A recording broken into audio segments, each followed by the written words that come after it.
ప్రతిభావంతులైన విద్యార్థులు ఎక్కువ ఫీజున్న వృత్తి విద్యా కళాశాలలో చేరితే అధికంగా ఎంత మొత్తం చెల్లించాలనే అంశంపై నేడు ముఖ్యమంత్రి తుది నిర్ణయం తీసుకోనున్నారు. 5,000 ర్యాంకులోపు ఉన్న వారికి పూర్తిగా చెల్లించే అవకాశం ఉన్నట్లు తెలుస్తోంది. కొంతకాలంగా నెలకొన్న సందిగ్ధతకు తెరదించుతూ ఇంజనీరింగ్ విద్యార్థులకు 35,000 రూపాయలకు మించి బోధనా రుసుం చెల్లించమని మంత్రివర్గ ఉపసంఘం స్పష్టం చేసింది. ఇంజనీరింగ్ విద్యార్థులకు బోధనా రుసుం చెల్లించే అంశంపై ఉప ముఖ్యమంత్రి దామోదర రాజనరసింహతో పాటు మంత్రివర్గ ఉపసంఘం సభ్యులు పితాని సత్యనారాయణ, బసవరాజు సారయ్య, ఉన్నతాధికారులు సుదీర్ఘంగా చర్చించారు. ఇప్పటికే ప్రతి ఏటా బోధనా ఫీజులు, ఉపకార వేతనాల కింద 3,000 కోట్ల రూపాయలకు పైగా చెల్లిస్తున్నందున అంతకు మించి ఆర్థిక భారం భరించడం కష్టతరమైన అభిప్రాయాలు వ్యక్తమయ్యాయి. రాష్ట్రంలో అమలవుతున్న ఆరోగ్యశ్రీ తరహాలోని బోధనా ఫీజులు చెల్లించాలనే అభిప్రాయానికి ఉపసంఘం వచ్చింది.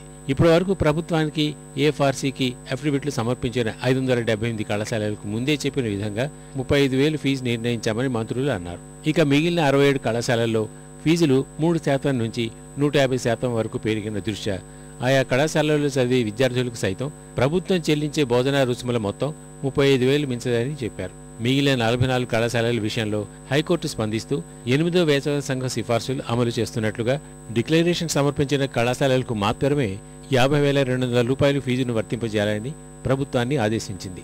వరకు 35,000 రూపాయలు ఇవ్వాలనేది ఏదైతే ఫీ రింబర్స్మెంట్ ఉందో అది కన్ఫర్మ్ చేశాం. 67 కాలేజీల్లో కూడా మేము మెరిట్ ఎంతవరకు పట్టించాలి లేదనుకుంటే 35,000 ఇస్తాం.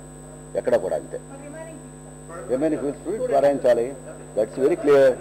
ప్రతిభావంతులైన విద్యార్థులకు ఇదే విధానం వర్తింపజేయడం అన్యాయమని యాజమాన్యాలు పెద్ద ఎత్తున ఫీజులు వసూలు చేయడానికి సిద్ధమవడంతో కౌన్సిలింగ్ లో ఎలాంటి నిర్ణయం తీసుకోలేని పరిస్థితి ఏర్పడిందంటూ విద్యార్థులు, తల్లిదండ్రులు ఆవేదన వ్యక్తం చేస్తున్నారు.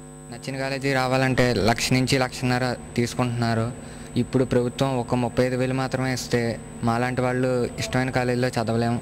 అసలు ఇంజనీరింగే మానేసి ఏదో ఒక డిగ్రీలో జాయిన్ అవ్వే పరిస్థితుల్లో నెలకొంటున్నాయి. మామూలుగా మధ్యతరగతి వాళ్ళకి కట్టుకోవడం కష్టం కదా, అందరికీ ఒకేలా లాస్ట్ ఇయర్ వరకు ఎలా ఉందో అలా ఇస్తే బాగుంటుంది. ఈ రోజున ఏదో చిన్న కాలేజీలో జాయిన్ చేయాలి ఫీజు కట్టలేక అనేటువంటి అభిప్రాయానికి వచ్చేసాం. మెరిట్ స్టూడెంట్లు వాళ్ళు ఇదే అయిపోతున్నారు, చాలా మైండ్ డిప్రెషన్కి లోన్ అవుతున్నారు నిజంగా చెప్పాలంటే. మెరిట్ విద్యార్థులు ఫీజులకు అదనంగా ఎంత చెల్లించాలనే అంశంపై ఇవాళ ముఖ్యమంత్రితో భేటీ కానున్న ఉపసంఘం తుది నిర్ణయం తీసుకోనుంది. అటు రాష్ట్రంలో ఇంజనీరింగ్ తదితర సాంకేతిక కోర్సుల్లో ప్రవేశం కోసం క్యాపిటేషన్ ఫీజు నియంత్రణ నోటిఫికేషన్ కు ప్రభుత్వం కొన్ని మార్పులు చేస్తూ ఉత్తర్వులు జారీ చేసింది. అర్హత పరీక్షలో సాధించాల్సిన మార్కుల శాతాన్ని 50 నుంచి 45గా మార్చారు. ఎస్సీ ఎస్టీలకు దీని 40% ఉంటే సరిపోతుందని నిర్దేశించారు.